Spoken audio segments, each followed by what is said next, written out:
सुप्रभात मेरे प्रिय विद्यार्थियों।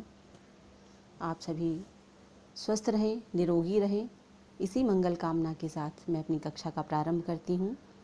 छात्रों, आपके मन में असमंजस की स्थिति होगी कि प्रश्न किस प्रकार के होंगे और किस तरह हमें हल करना होगा और हम कैसे इसको हल करेंगे। तो छात्रों, वस्तुनिष्ठ प्रश्न होंगे जिसमें 4 विकल्प दिए गए होंगे।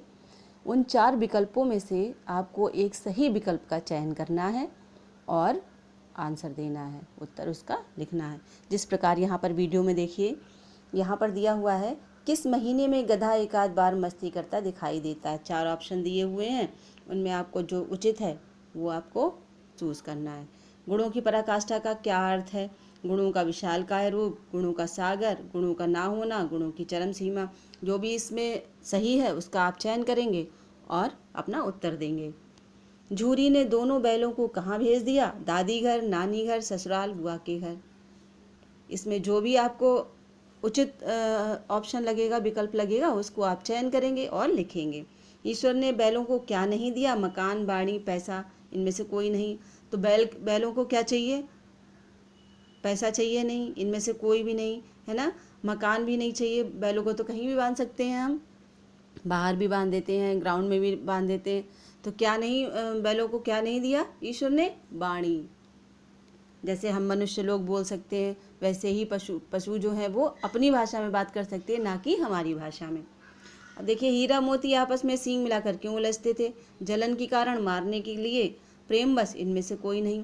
तो आपने पूरी कहानी पढ़ी है तो इसमें आपको पता होगा कि हीरा मोती आपस में सींग क्यों मिलाते थे? प्रेम के कारण, प्रेम बस।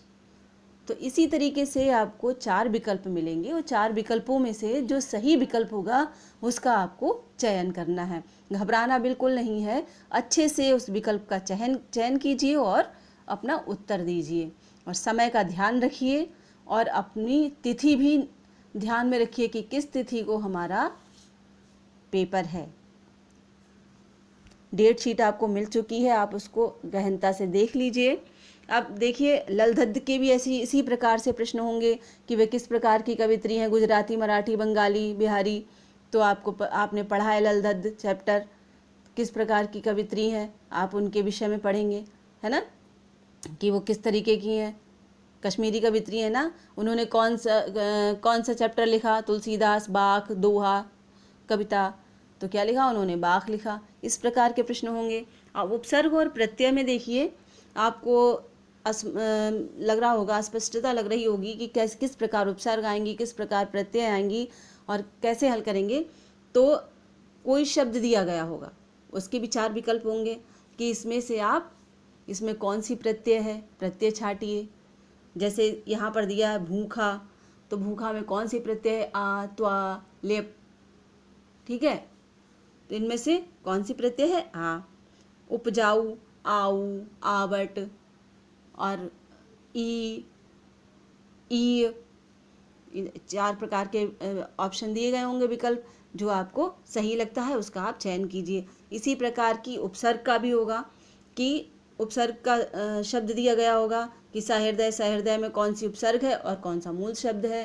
तो 4 विकल्प दिए होंगे, सा, बा, आ, का। तो सहृदय में कौन सी उपसर्ग है? सा। तो देखिए, प्रत्यय क्या होती है? प्रत्यय जो शब्दांश के अंत में जो लग के उसका अर्थ परिवर्तन करती है, और उपसर्ग क्या होती है? शब्द से पहले लगती है। तो ये तो आपको ध्यान से आपने समझ ही लिया होगा, क्योंकि आप उपसर्ग और प्रत्यय आपने 8वीं कक्षा में भी पढ़ी है।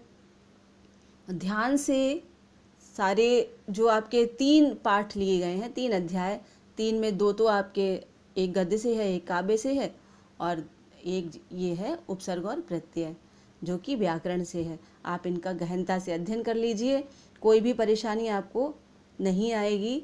जब तक आप पूरा अध्याय नहीं पढ़ेंगे तब तक आप प्रश्नों को हल नहीं कर सकते हैं।